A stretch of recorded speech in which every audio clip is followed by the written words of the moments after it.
El olor a pergamino y a tiempo detenido era el único perfume que Elara Valdés conocía. A sus 23 años, sus dedos, finos y pálidos, se movían con una delicadeza reverencial sobre el lomo agrietado de un incunable del siglo XVI. Cada mota de polvo que danzaba en el haz de luz que se colaba por el ventanuco de su taller en el Madrid de los Austrias parecía contar una historia más vibrante que la suya. Era una restauradora de libros antiguos, una maga que devolvía la vida a lo olvidado, que suturaba las heridas del papel con la paciencia de un monje. Sin embargo, mientras sus manos obraban milagros sobre la materia inerte, su propio corazón permanecía intacto, sin leer, una página en blanco encuadernada en un deber silencioso. Su vida era un eco de otras vidas, un murmullo atrapado entre tapas de cuero y tinta seca. Si quieres saber qué decisión desesperada la obligará a abandonar su refugio de papel y tinta, mira hasta el final. Te invito a suscribirte al canal y a comentar desde ¿dónde nos estás viendo? Continuamos. Elara era una figura anacrónica en un mundo que corría demasiado deprisa. Su melena castaña, larga y a menudo recogida en un moño desordenado, dejaba escapar mechones que enmarcaban un rostro de facciones suaves, dominado por unos ojos color avellana que parecían absorberlo todo con una melancolía serena. No había artificio en ella, ni en su ropa sencilla, ni en la ausencia de maquillaje. Su belleza era del tipo que no exige atención, una belleza de claroscuro, como la de las heroínas de las novelas que tanto amaba. A sus 23 años, su cuerpo aún no conocía el lenguaje del deseo, no por un trauma o una elección moralista, sino porque su existencia se había convertido en un acto de servicio ininterrumpido, una ofrenda silenciosa en el altar de la responsabilidad familiar que había consumido su juventud y sus anhelos más íntimos. Su virginidad era un secreto que ni siquiera ella misma se detenía a analizar.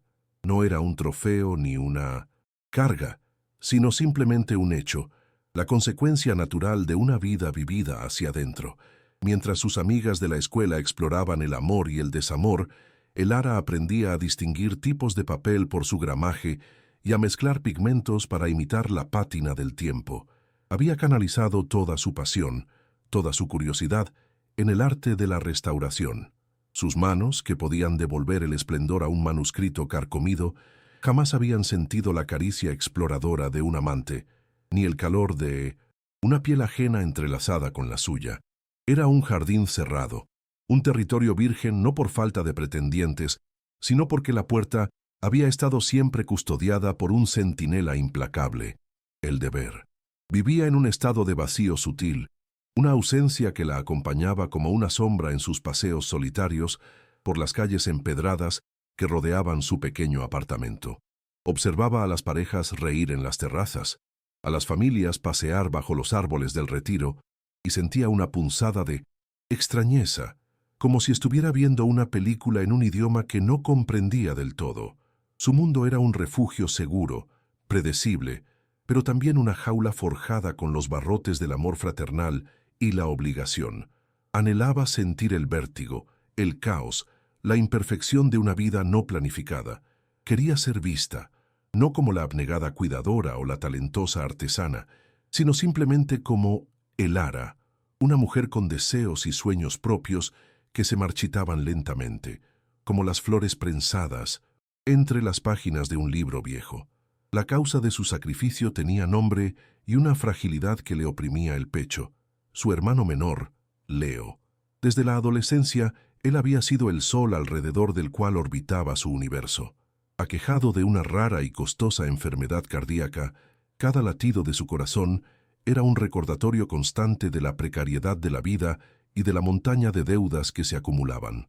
La inminente necesidad de una cirugía crucial, una operación que representaba la única esperanza, pero cuyo coste era astronómico, convertía cada amanecer en una cuenta atrás hacia la desesperación. Elara trabajaba sin descanso, aceptando encargos por una miseria, sintiendo cómo el peso financiero la ahogaba, convirtiendo su amor protector en una fuente de angustia insoportable que la empujaba hacia un abismo de impotencia.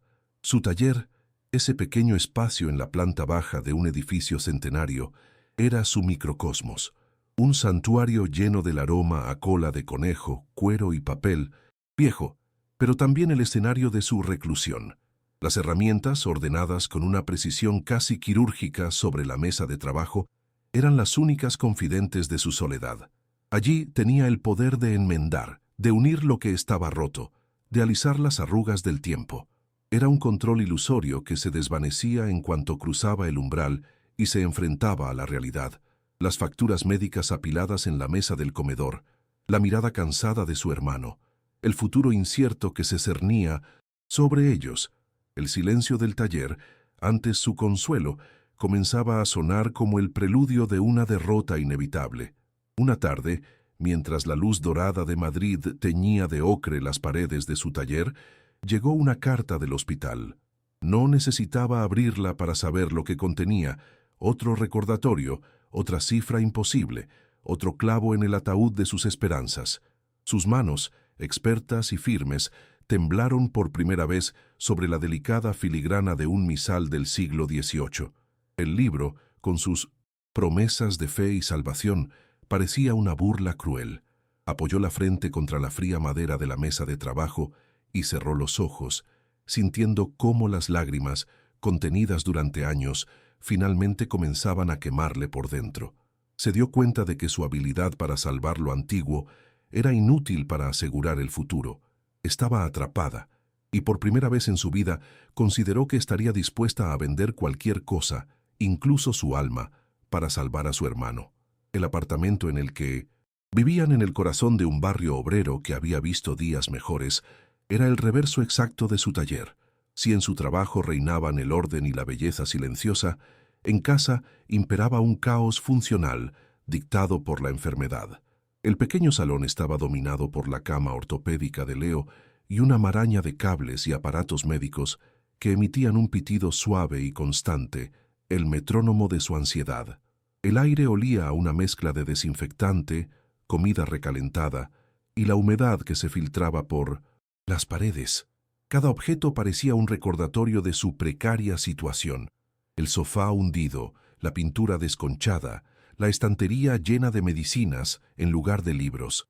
Este espacio, que debería ser un hogar, se había convertido en el epicentro de su asfixia, un escenario donde cada día se representaba la misma obra de sacrificio y preocupación.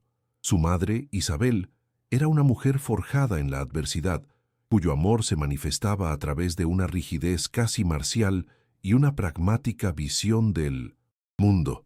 Había perdido a su marido años atrás y, con él, cualquier atisbo de romanticismo.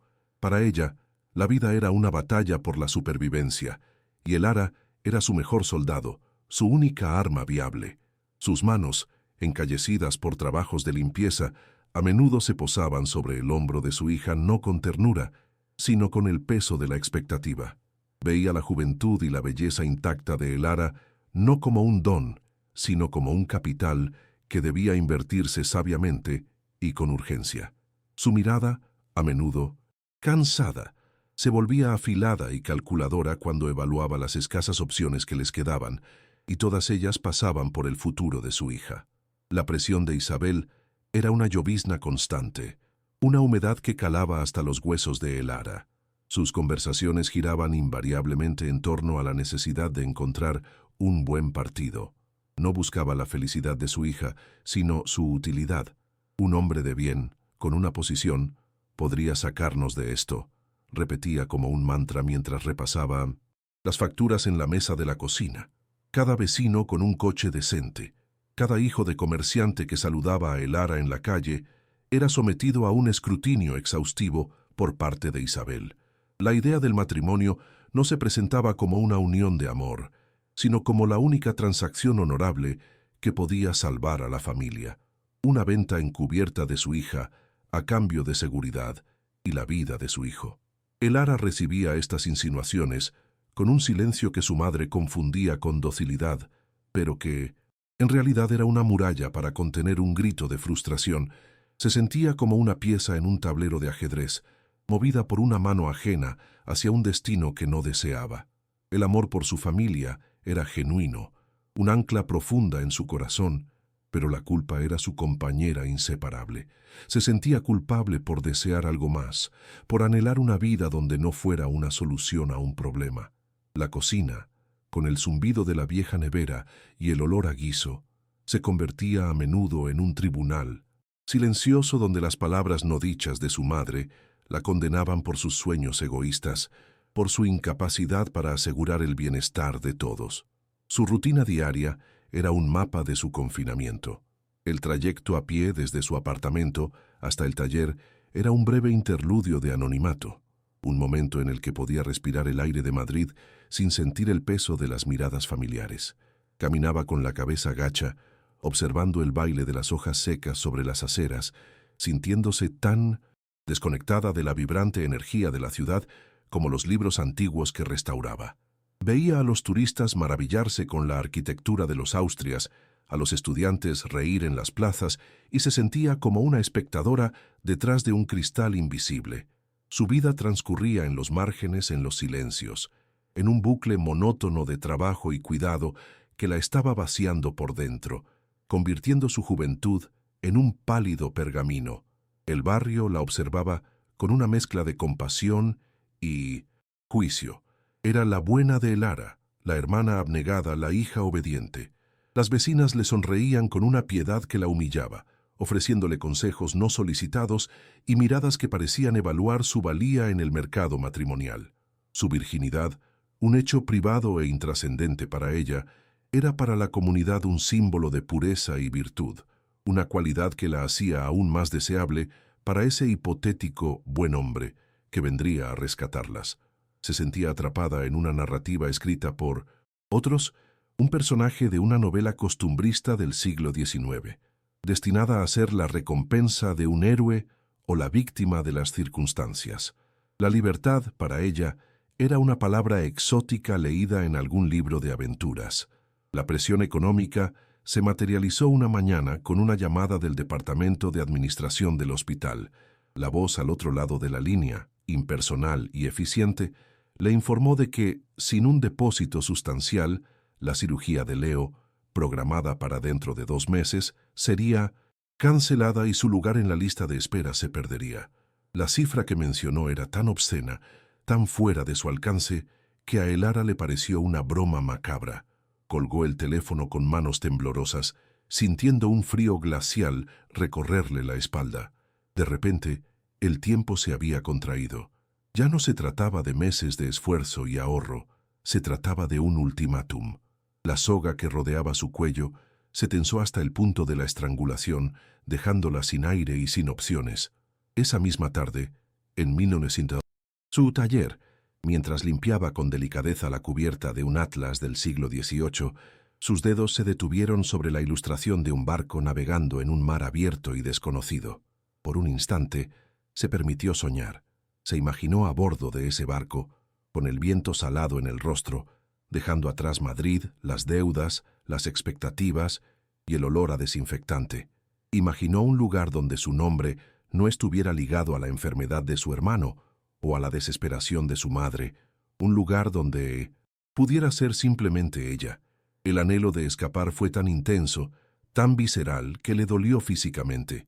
Cerró el pesado libro con un suspiro, y la fantasía se desvaneció, dejándola de nuevo sola con la realidad opresiva de su existencia. La relación con Leo era la única luz en su sombría vida, pero también la fuente de su mayor dolor. Por las noches se sentaba al borde de su cama y le leía en voz alta, no los clásicos que ella amaba, sino novelas de ciencia ficción y fantasía que a él le apasionaban. En esos momentos, él no era un enfermo, sino un viajero espacial, y ella no era su cuidadora, sino su compañera de aventuras. Veía en sus ojos el brillo de la esperanza y la gratitud, y ese amor puro era lo que la impulsaba a seguir adelante. Sin embargo, cada vez que él tosía o se quejaba de un dolor agudo, el miedo la atenazaba. Su amor por él era tan vasto que estaba dispuesta a cualquier cosa para salvarlo, incluso a destruirse a sí misma en el proceso. Aquella noche, tras la llamada del hospital, la desesperación de Elara alcanzó un punto de no retorno.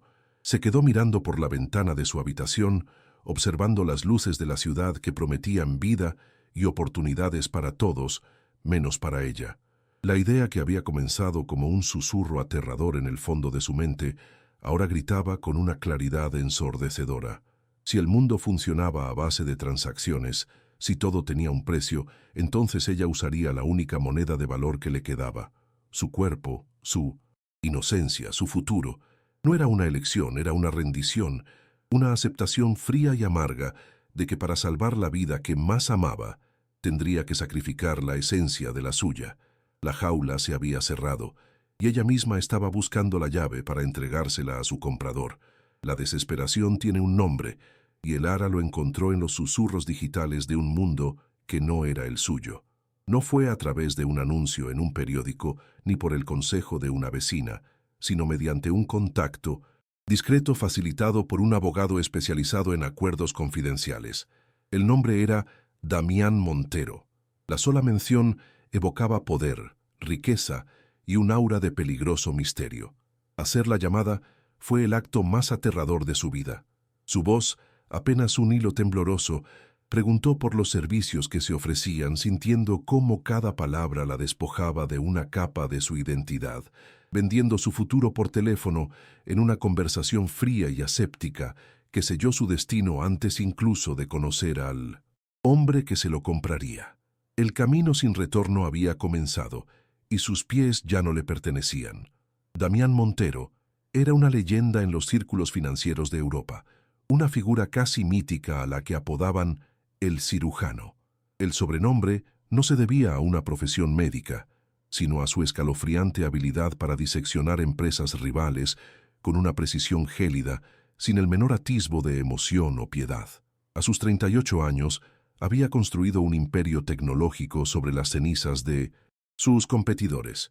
Los tabloides hablaban de un pasado marcado por una traición devastadora que lo había congelado por dentro, dejándolo incapaz de confiar o amar.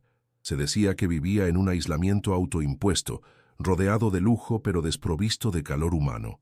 Un rey en un castillo de cristal y acero, cuya única debilidad era una cláusula testamentaria que lo obligaba a asegurar la línea de sucesión antes de los 40. El encuentro fue concertado en la cima de la Torre Montero, una rascacielos que arañaba el cielo de Madrid y que servía como sede de su conglomerado. El ascensor subió en un silencio presurizado, y cada piso que ascendía parecía alejar a el Ara un poco más de su antigua vida.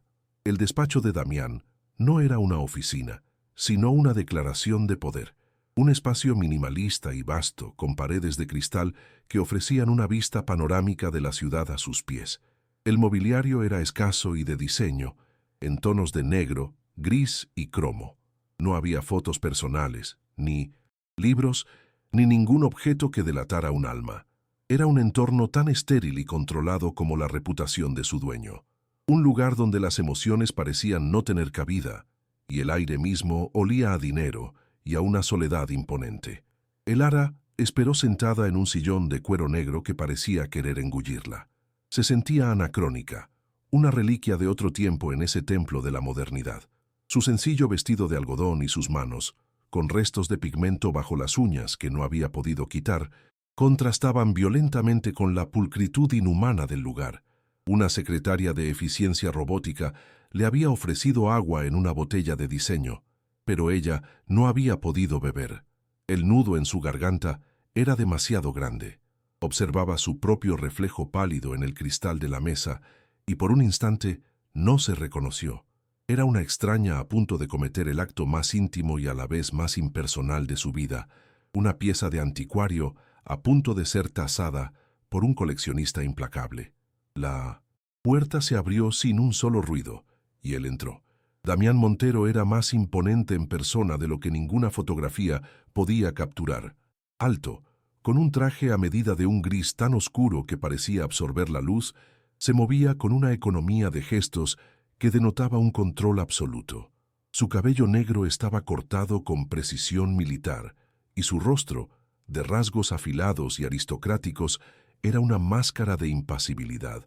Pero fueron sus ojos los que la paralizaron. Eran de un gris tormentoso, inteligentes, analíticos y completamente desprovistos de calor.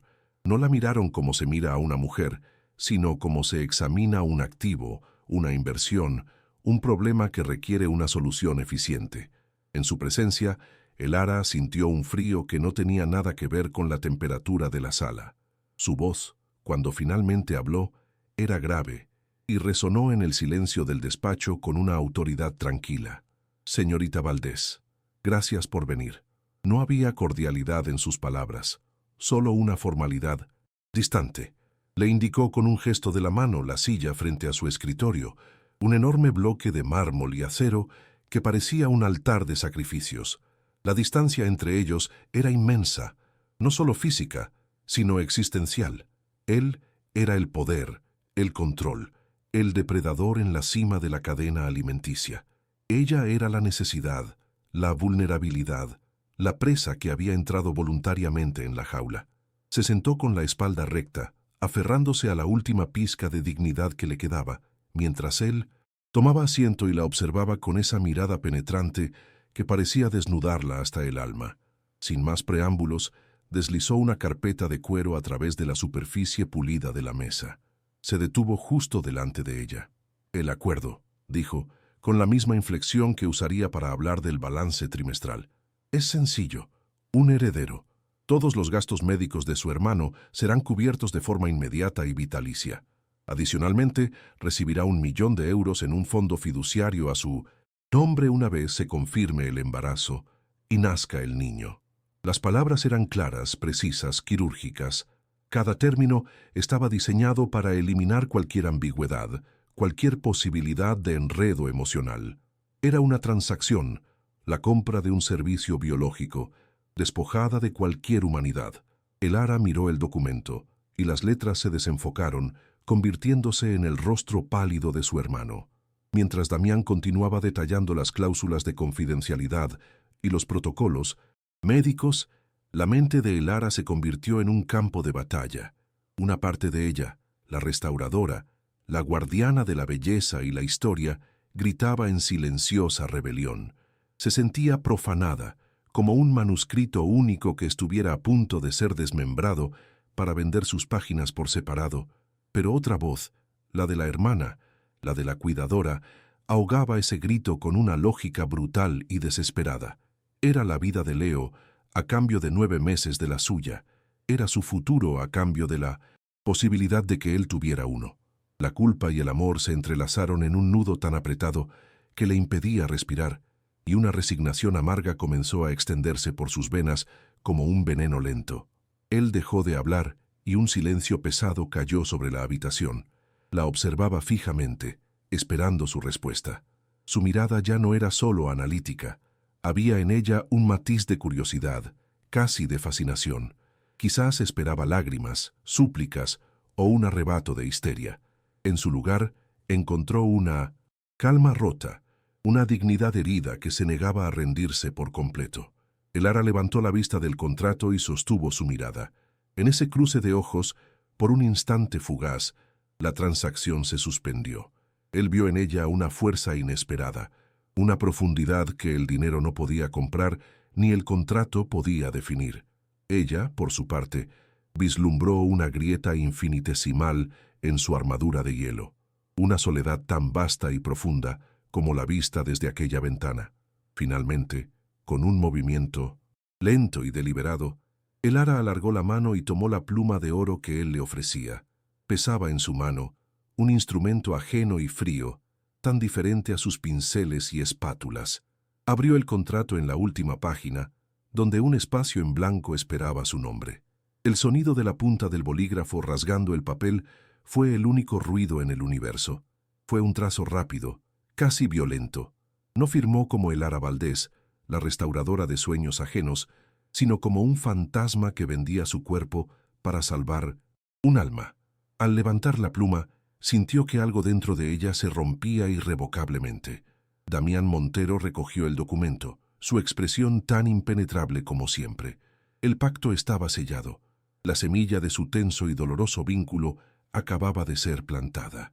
La mudanza al ático de Damián fue como ser trasplantada de la tierra fértil de un bosque antiguo al suelo estéril de un laboratorio. El espacio, un vasto universo de cristal, acero y mármol blanco, parecía diseñado para repeler cualquier rastro de vida orgánica. El silencio no era la paz de su taller, sino un vacío presurizado que zumbaba con la tecnología invisible que lo controlaba todo. Cada superficie era fría al tacto, cada ángulo era afilado y preciso. El ara se sentía como una anomalía, un elemento cálido y frágil en un ecosistema gélido. Su maleta, con sus ropas sencillas y un par de libros queridos, parecía un objeto de museo en medio de aquella opulencia impersonal. Era una jaula, sin duda más lujosa, pero infinitamente más solitaria que la que acababa de dejar atrás. El primer encuentro físico programado por el contrato fue un ejercicio de violencia silenciosa. No hubo crueldad en sus gestos, sino algo peor, una ausencia total de emoción. Damián abordó su cuerpo con la eficiencia de un ingeniero, ensamblando una máquina delicada, siguiendo un protocolo invisible. Para el ara fue un acto de disociación. Se concentró en el patrón del techo, en el zumbido lejano del aire acondicionado, convirtiendo su piel en un pergamino insensible y su mente en un refugio lejano. No hubo palabras, ni antes ni después, solo un silencio denso que pesaba más que cualquier grito. Fue un sacrificio despojado de ritual, una entrega sin alma que la dejó sintiéndose hueca, como un libro al que le hubieran arrancado las páginas, dejando solo la encuadernación vacía. Damián, por su parte, se encontró observándola en los momentos no estipulados por el acuerdo. La veía en la inmensa biblioteca del ático, un espacio que él rara vez utilizaba. Ella no leía por entretenimiento, parecía comulgar con los libros. Sus dedos trazaban las letras doradas de los lomos con una reverencia que a él le resultaba extraña y fascinante. No era la mujer sumisa y asustada del contrato, ni la vasija para su heredero. En esos instantes, rodeada de historias ajenas, era una guardiana de secretos, una artista cuya delicadeza contrastaba brutalmente con la crudeza de su pacto.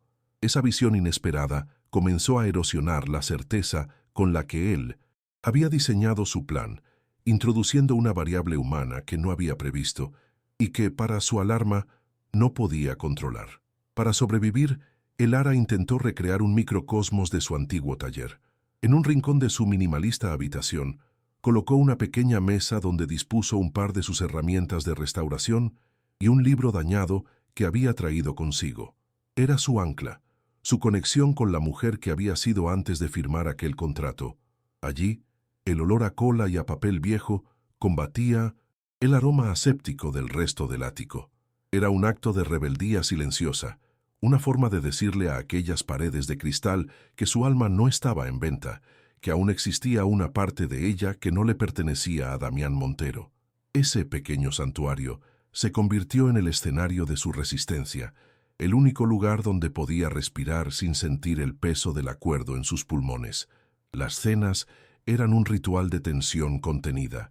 Se sentaban en extremos opuestos de una mesa de comedor tan larga que parecía un campo de batalla diplomático. Comían en silencio, y el único sonido era el tintineo de los cubiertos de plata contra la porcelana. Sin embargo, en ese silencio se libraba una guerra de miradas. Él la observaba por encima del borde de su copa de vino, con una intensidad analítica que la hacía sentir disecada. Ella, a su vez, se atrevía a sostenerle la mirada por breves instantes, buscando una fisura en su máscara de control. Sentía sus ojos sobre ella no como una caricia, sino como una evaluación constante, y esa vigilancia la obligaba a ser dolorosamente consciente de cada gesto, convirtiendo cada cena en una actuación agotadora. Una noche, un ruido la despertó. Salió de su habitación y lo encontró en el salón, de pie frente al inmenso ventanal que daba a la ciudad iluminada. No llevaba su habitual armadura de trajes a medida, sino una simple camiseta oscura que revelaba la tensión en sus hombros. Su silueta se recortaba contra las luces de Madrid, y en su postura había una rigidez que hablaba de una agonía profunda. Por un instante, no era el magnate todopoderoso, sino un hombre acorralado por sus propios fantasmas. Cuando él notó su presencia, se giró bruscamente, y la vulnerabilidad en sus ojos fue reemplazada al instante por una frialdad cortante. «¿Qué haces despierta?», espetó, su voz un látigo que la hizo retroceder, como si la hubiera descubierto profanando un lugar sagrado. La dureza de su reacción no la asustó. En cambio, despertó en ella una extraña y peligrosa compasión. En aquel destello de vulnerabilidad, había reconocido un dolor familiar, el de estar atrapado. Sus jaulas eran diferentes, la de él forjada en oro y traición, la de ella en deber y pobreza. Pero la sensación de asfixia era la misma. Volvió a su habitación sin decir una palabra, pero algo en su percepción de él había cambiado para siempre. Ya no era solo el monstruo, el comprador, el cirujano sin emociones. Era un hombre herido que usaba el poder y el dinero como un blindaje para proteger un corazón que, sospechaba, era mucho más frágil de lo que él pretendía aparentar. Esa noche, sin saberlo, empezó a mirar más allá del contrato. El siguiente encuentro programado fue diferente. La atmósfera seguía siendo tensa, pero ahora vibraba con una corriente subterránea de conciencia mutua. Cuando sus manos la tocaron, Elara no sintió la fría eficiencia de las veces anteriores, sino una leve, casi imperceptible, vacilación. Era como si la piel de él recordara haber sido visto en su momento de debilidad. Ella, por su parte, ya no podía disociarse por completo. Su cuerpo, en contra de su voluntad, reaccionó a esa mínima muestra de humanidad. Un escalofrío que no era de miedo recorrió su espalda. Fue un momento fugaz, ambiguo, pero suficiente para transformar el acto mecánico en algo peligrosamente personal. La línea que separaba el deber del deseo, tan clara al principio, comenzaba a desdibujarse de forma alarmante. El verdadero punto de inflexión ocurrió en la biblioteca. Damián la encontró una tarde restaurando un viejo tomo de poesía que pertenecía a su abuelo, un libro que él creía irreparable. La observó trabajar en silencio, fascinado por la precisión y el amor con que sus manos devolvían la vida a las páginas rotas. Por primera vez, se sentó junto a ella, no como el dueño de casa, sino como un espectador curioso. Le preguntó por el proceso, por los materiales, por la historia del libro. Su voz carecía de su habitual tono de mando. Era genuinamente inquisitiva. En ese espacio, rodeados de palabras antiguas, el poder se equilibró. Ella era la experta, la maestra, y él, el aprendiz que escuchaba con una atención que la desarmó por completo. Hablando de la tinta y el papel, la conversación derivó hacia el legado y la confianza. Elara le explicó que restaurar un libro era un acto de fe en el pasado y en el futuro. Damián, con la mirada perdida en las manos de ella, murmuró algo sobre cómo algunas cosas, una vez rotas, no pueden ser reparadas. La confianza es como el papel quemado, dijo, y en su voz había un eco de amargura tan profundo que a Elara le dolió. Una vez que se convierte en ceniza, no hay artesano que pueda devolverle su forma. Las palabras se le escaparon, un fragmento de hielo de un glaciar interior que se desprendía por primera vez. Fue una confesión involuntaria, una grieta en la muralla que le permitió a ella vislumbrar el paisaje desolado que había detrás. A partir de ese día, el dilema de Mindorisi, Elara se agudizó hasta convertirse en una tortura. El pavor que sentía ante la intimidad forzada se había transmutado en una anticipación febril y confusa. Empezó a desear sus manos, no solo sobre su cuerpo, sino sobre las páginas de un libro junto a ella. Anhelaba sus silencios, que ahora le parecían llenos de un significado que solo ella podía empezar a descifrar. Desear al hombre que la había comprado era una traición a sí misma, una rendición de la última fortaleza que le quedaba, su corazón. Se sentía culpable y aterrorizada. ¿Cómo podía anhelar la cercanía de su carcelero?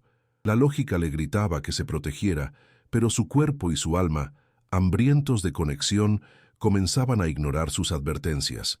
Damián también estaba sumido en su propio infierno. La presencia de Elara era una anomalía que desestabilizaba su universo controlado. Su serenidad, su falta de interés por su riqueza, la forma en que lo miraba, no con miedo o admiración, sino con una inquietante comprensión. Todo ello socavaba sus defensas.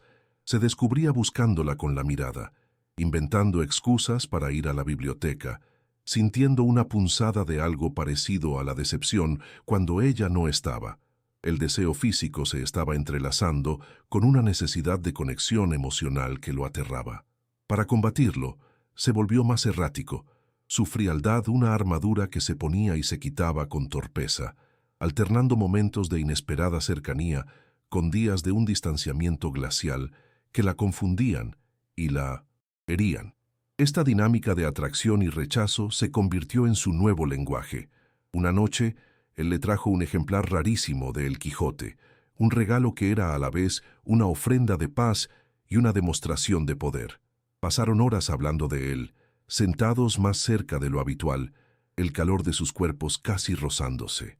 Pero a la mañana siguiente, él la trató con una formalidad tan gélida que era como si nunca hubieran compartido esa intimidad. El ara se sentía como un barco a la deriva en un mar caprichoso, arrastrada hacia él por una corriente cálida para luego ser arrojada contra los icebergs de su miedo. Cada acercamiento era una promesa, y cada retirada una herida que profundizaba su anhelo y su desesperación. La tensión alcanzó un nuevo pico cuando tuvieron que asistir juntos a una gala benéfica. Para el mundo, debían parecer una pareja. Damián le dio instrucciones precisas sobre cómo vestirse, cómo hablar, cómo sonreír. El ara se sintió como una muñeca vestida para la ocasión, una propiedad más que él exhibía. Sin embargo, durante el evento, cuando un viejo conocido de Damián le dedicó a ella una atención demasiado obvia, vio un destello de furia posesiva en los ojos de él que no tenía nada que ver con el contrato. Damián la tomó del brazo, su agarre firme y protector, y la apartó de allí con una excusa cortante. En ese gesto, el ara sintió el peso de una emoción cruda y no calculada. Celos. De vuelta en el silencio del ático, la fachada de civilidad se hizo añicos. La adrenalina de la noche, la pretensión y los celos no expresados habían cargado el aire de electricidad. ¿Disfrutaste de la atención?, le espetó él, su voz cargada de un sarcasmo que apenas ocultaba su ira. Disfruté sintiéndome como una persona y no como un contrato por una noche, replicó ella, su propia frustración finalmente desbordándose. Se enfrentaron en medio del salón, las palabras hirientes volando entre ellos como armas. Pero la ira era solo una máscara para la verdadera emoción que los consumía a ambos, un deseo tan intenso y prohibido que amenazaba con quemarlos vivos si lo dejaban salir. La discusión se agotó, dejándolos sin aliento y peligrosamente cerca el uno del otro. El aire vibraba con todo lo no dicho, con la tensión acumulada durante semanas. Estaban a un paso de distancia, y en los ojos grises de Damián, el ara ya no vio frialdad, sino una tormenta de conflicto y anhelo que reflejaba la suya. El dilema se presentó ante ella con una claridad brutal. Podía dar un paso atrás, refugiarse en la seguridad de su acuerdo, mantener el control sobre su corazón y cumplir su parte del trato. Ceder era perder la última brizna de control sobre su propia vida, entregarse por completo al hombre que la había comprado, pero resistirse, en ese momento, era negar la única verdad que sentía en aquel desierto emocional. Él levantó una mano, lentamente, como si luchara contra una fuerza invisible. Sus dedos temblaban ligeramente mientras se acercaban a su rostro. El ara contuvo la respiración. Este no era un gesto programado, no formaba parte del contrato. Era una pregunta, una súplica silenciosa. Todo su ser le gritaba que huyera, que se protegiera. Pero en lugar de retroceder, se quedó inmóvil. Inclinó mínimamente la cabeza, un movimiento casi imperceptible, aceptando el contacto de su mano en su mejilla. No se apartó, no cerró los ojos, simplemente esperó, consciente de que, con ese simple gesto de rendición, acababa de cruzar un umbral del que ya no podría volver. La transacción había terminado. Lo que comenzaba ahora era algo infinitamente más peligroso. El tacto de sus dedos sobre su piel fue una descarga eléctrica que cortocircuitó todo pensamiento racional. No era la caricia eficiente y distante de sus encuentros programados. Era una exploración temblorosa, un ruego silencioso. Su pulgar trazó la curva de su pómulo con una delicadeza que la desarmó, un gesto que parecía preguntar más de lo que afirmaba. El ara sintió que el mundo entero se Encogía hasta reducirse a ese único punto de contacto, a esa pregunta suspendida en el aire. El universo de cristal y acero a su alrededor se desvaneció, y solo quedaron ellos dos, suspendidos en el precipicio de una decisión que no estaba escrita en ninguna cláusula. Romper las reglas no fue un grito, sino este silencioso e irrevocable acto de no apartarse, de elegir sentir en lugar de obedecer.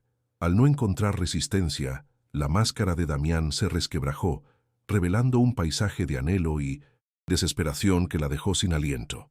La tormenta en sus ojos grises se calmó, dejando al descubierto una vulnerabilidad tan cruda y profunda que le dolió físicamente verla. Se inclinó hacia ella, no con la arrogancia del depredador, sino con la vacilación de un hombre que ha olvidado cómo pedir, cómo acercarse sin la armadura del poder. Su control, esa fortaleza que definía su existencia, se disolvió en el aire cargado entre ellos. Murmuró su nombre, Elara, y no sonó como una orden ni como una posesión, sino como un ancla, la única palabra que podía pronunciar en medio de su naufragio interior. Ese susurro fue la llave que abrió la última puerta, la rendición final de dos almas sitiadas.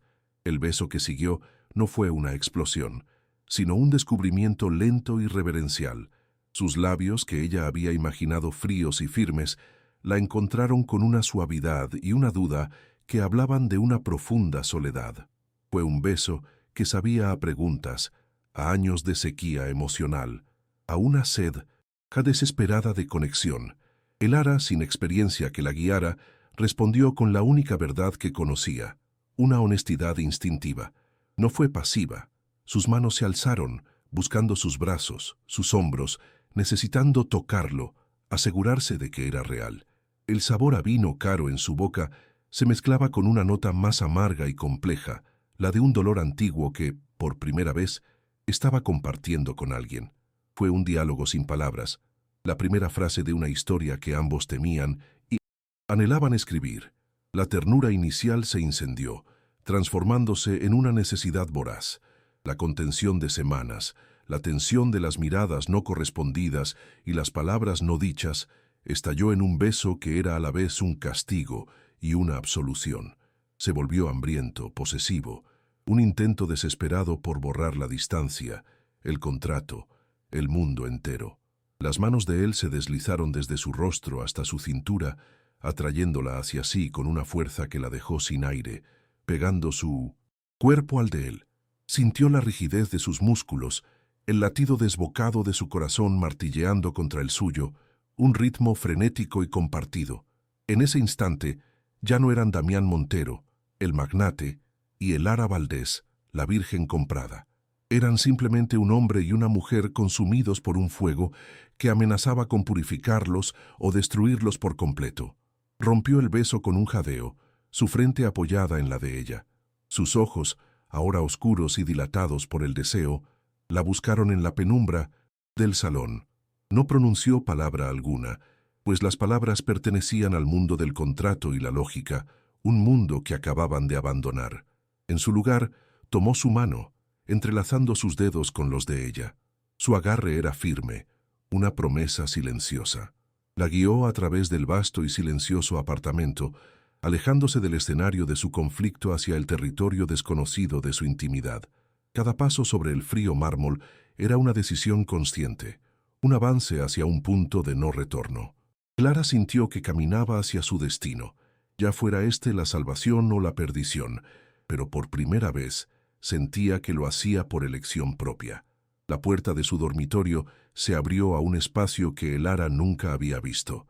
Era tan minimalista como el resto del ático, pero había una calidez sutil, una humanidad oculta en los detalles.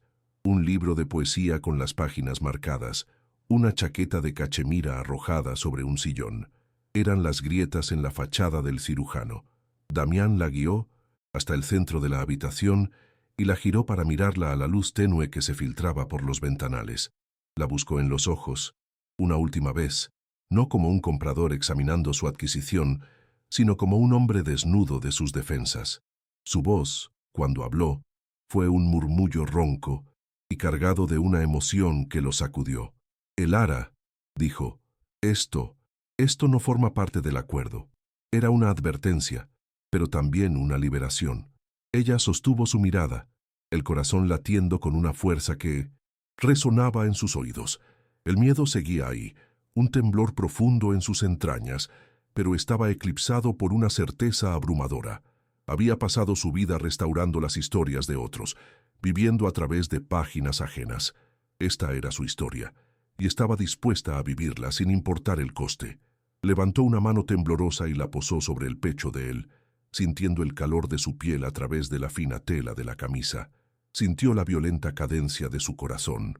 «Lo sé», susurró, y en esas 2 palabras vertió toda su rebeldía, toda su aceptación, todo su anhelo. Era su transgresión final, la declaración de que su corazón no estaba en venta y que se lo entregaba libremente, rompiendo cada cadena invisible que la ataba a su pacto. El acto de desnudarse fue un ritual solemne, una ceremonia de desarme mutuo. Él se quitó el traje, cada pieza de su armadura corporativa cayendo al suelo, hasta que quedó ante ella solo como un hombre. Ella, con dedos que temblaban pero no dudaban, lo ayudó con los últimos botones de su camisa. Él, a su vez, desabrochó su sencillo vestido con un cuidado casi sagrado, sus nudillos rozando su piel y provocando incendios a su paso. Cuando la tela se deslizó hasta sus pies, dejándola expuesta bajo su mirada, no sintió vergüenza, sino una extraña sensación de poder. En sus ojos no había lujuria calculadora, sino una veneración que la hizo sentir hermosa y completa. Él no estaba mirando el cuerpo que había comprado, sino el alma que lo había conquistado sin pretenderlo. Cuando sus cuerpos se encontraron, fue un acto de reconocimiento, un regreso a casa en un lugar desconocido. Para Elara, la primera unión fue una revelación, un lenguaje que su alma entendía instintivamente. Hubo un breve instante de dolor, la ruptura de un sello físico, pero se disolvió en una oleada de intimidad tan abrumadora que le robó el aliento y la llenó de lágrimas silenciosas. Damián se movió con una lentitud tortuosa, sus ojos fijos en los de ella, compartiendo cada sensación, cada estremecimiento. Vio cómo su legendario control se hacía añicos, su rostro contraído en una expresión de placer y agonía. Su nombre en sus labios no era una palabra, sino un rezo, un conjuro para ahuyentar a los fantasmas mientras se aferraba a ella como un náufrago a su única tabla de salvación. En el silencio posterior, envueltos en la penumbra y el aroma de su entrega, Elara sintió el verdadero clímax de la noche. Él la sostenía con una ternura protectora, su mano trazando círculos suaves en su espalda, como si temiera que pudiera desvanecerse. Giró la cabeza sobre la almohada para mirarla, y a la luz de la luna que se colaba por el ventanal, ella vio el brillo de una lágrima solitaria escapando de sus ojos cerrados. Su voz, cuando habló, fue un susurro roto, la confesión más profunda y devastadora que jamás había hecho. «Nadie», comenzó, la voz ahogada por la emoción, «nadie me había mirado nunca como si no estuviera roto». Y en esa frase, Damián. Montero no le entregó un heredero ni un contrato cumplido, le entregó los fragmentos de su corazón. El amanecer llegó como un intruso, derramando una luz fría y analítica sobre las sábanas deshechas. La calidez de la noche se había convertido en ceniza. Damián ya estaba de pie, vestido con uno de sus impecables trajes grises, una armadura que lo separaba de nuevo del hombre vulnerable de la noche anterior. Elara se incorporó, sintiendo un frío que no era físico, sino que emanaba de la distancia que él había vuelto a erigir entre ellos. No la miró. Sus movimientos eran precisos, económicos, como si estuviera sellando una brecha de seguridad en su fortaleza. «El desayuno está servido en el comedor», dijo, su voz desprovista de cualquier inflexión, la misma que había usado para dictar los términos de su contrato.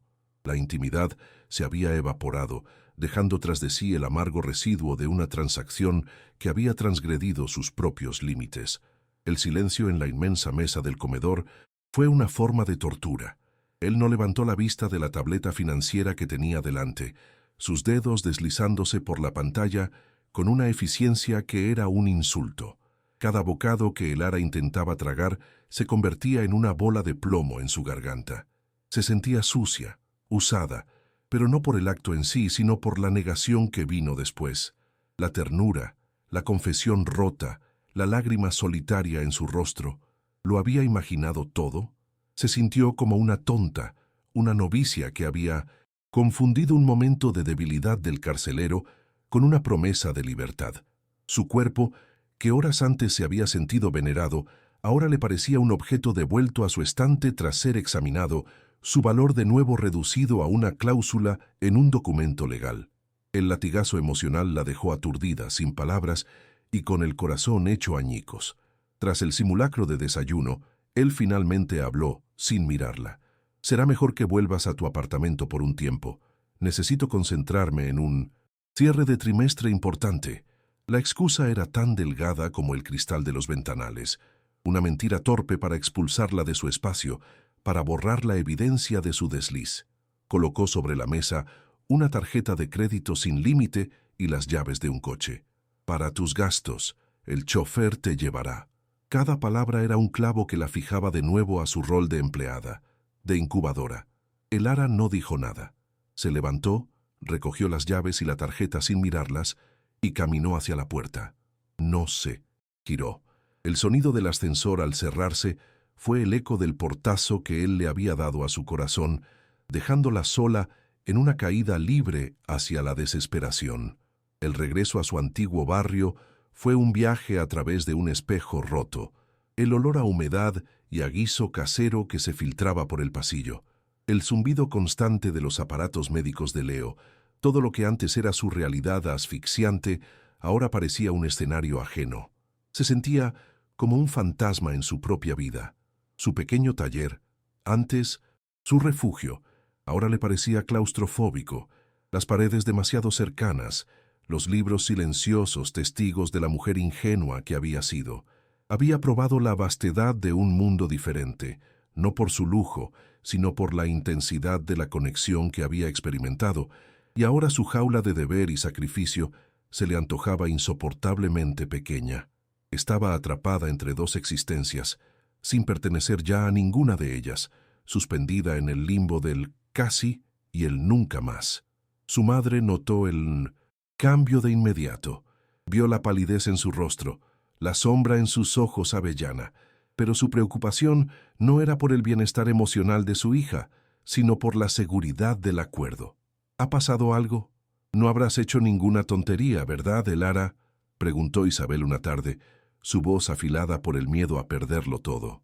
Elara no pudo responder.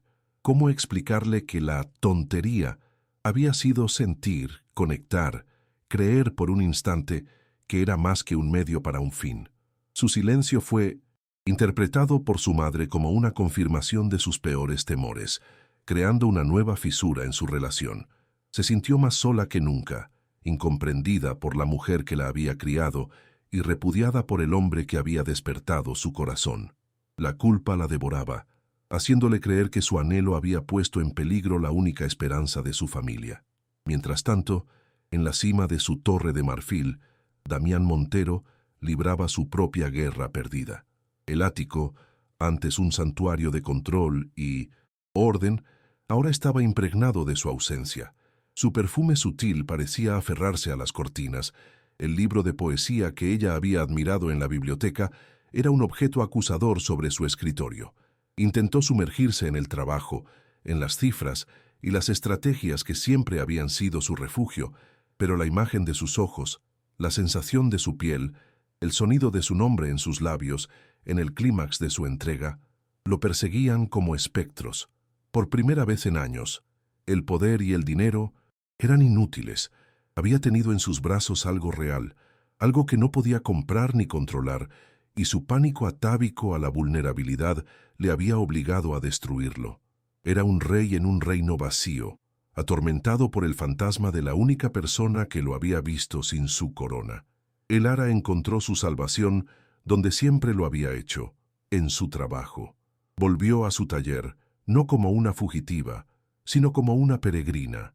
El olor a cuero y a pegamento de encuadernación la centró, mientras sus manos, expertas, trabajaban sobre un manuscrito medieval dañado. Algo en su interior comenzó a sanar. Se dio cuenta de que lo que había ocurrido no había sido una derrota. Él no le había arrebatado nada. Ella se lo había entregado.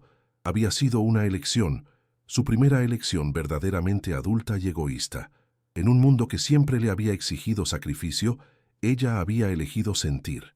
Esa transgresión no la había debilitado, la había forjado. El dolor seguía ahí, agudo y profundo, pero bajo él, una nueva veta de acero se estaba formando en su alma.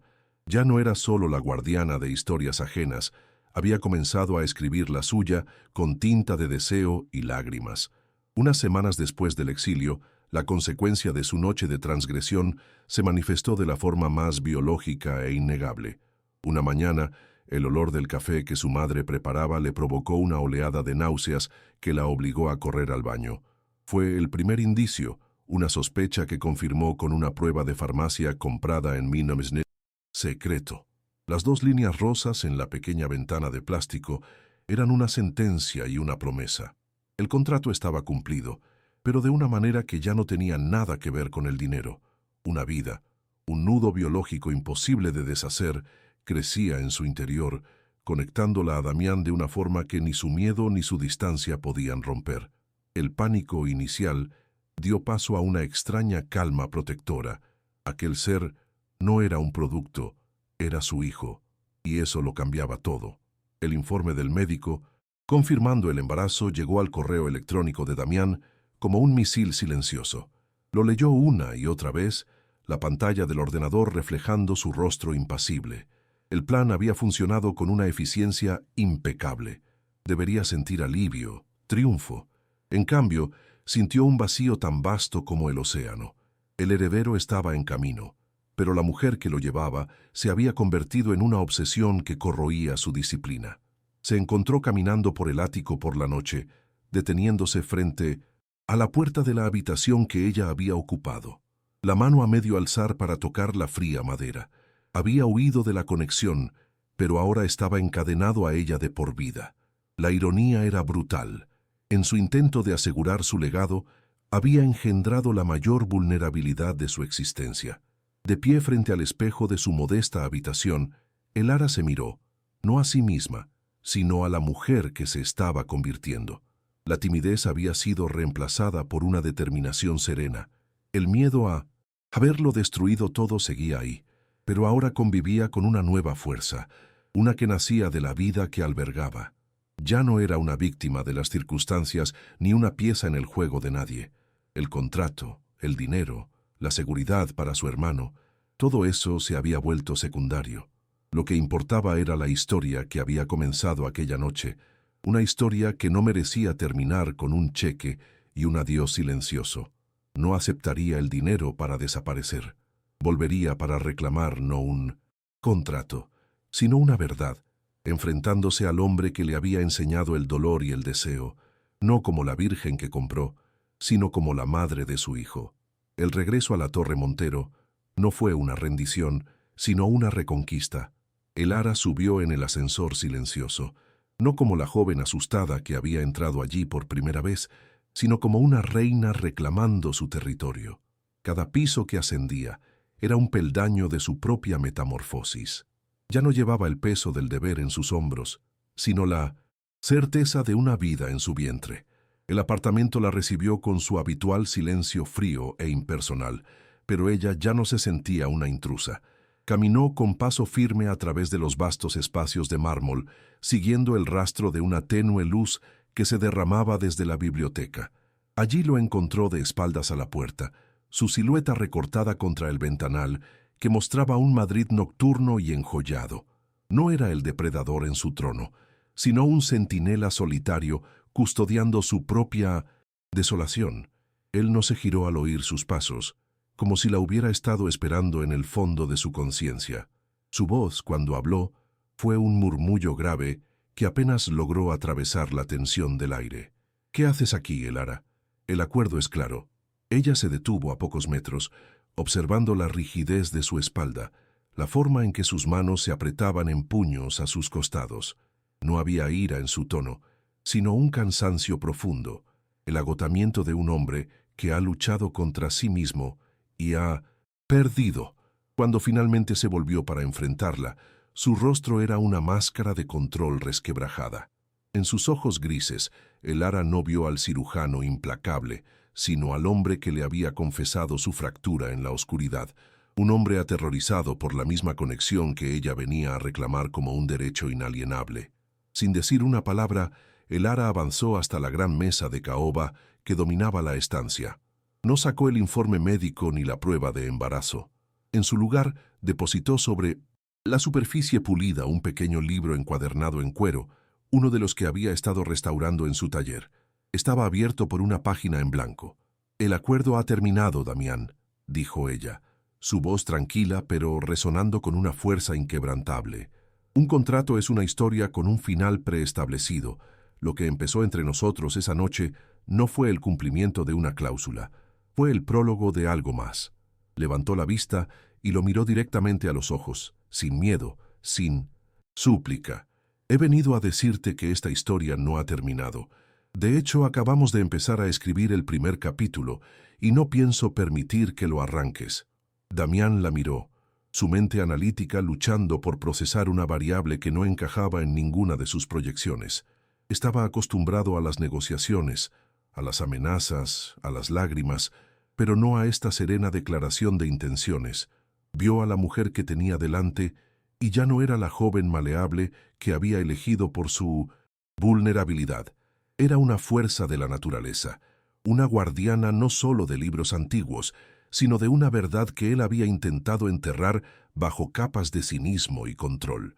Su mirada descendió al libro abierto, a la página en blanco, que era a la vez una promesa y una amenaza. «¿Y qué esperas que haga?», preguntó, su voz apenas un susurro, la primera pregunta honesta que le había hecho desde que se conocieron, despojada de arrogancia, llena de una confusión casi infantil. Elara sonrió, una sonrisa leve y cargada de una sabiduría que no se correspondía con su edad. Se acercó a él, invadiendo su espacio personal con una confianza que lo dejó inmóvil. Tomó su mano, esa mano que había firmado cheques y destruido imperios, y la guió suavemente hasta posarla sobre la página en blanco del libro. Sus dedos, cálidos y firmes, cubrieron los suyos por un instante. «No espero que hagas nada», respondió ella, su aliento rozando su rostro. «Solo espero que leas conmigo. Una página a la vez». En ese contacto toda la transacción se disolvió. Ya no era un acuerdo de compra, sino una invitación a la creación. Le estaba ofreciendo la oportunidad no de reparar su pasado, sino de escribir un futuro diferente, uno donde las cicatrices no fueran un final, sino parte del relato. Retiró su mano dejándola de él sobre la página vacía.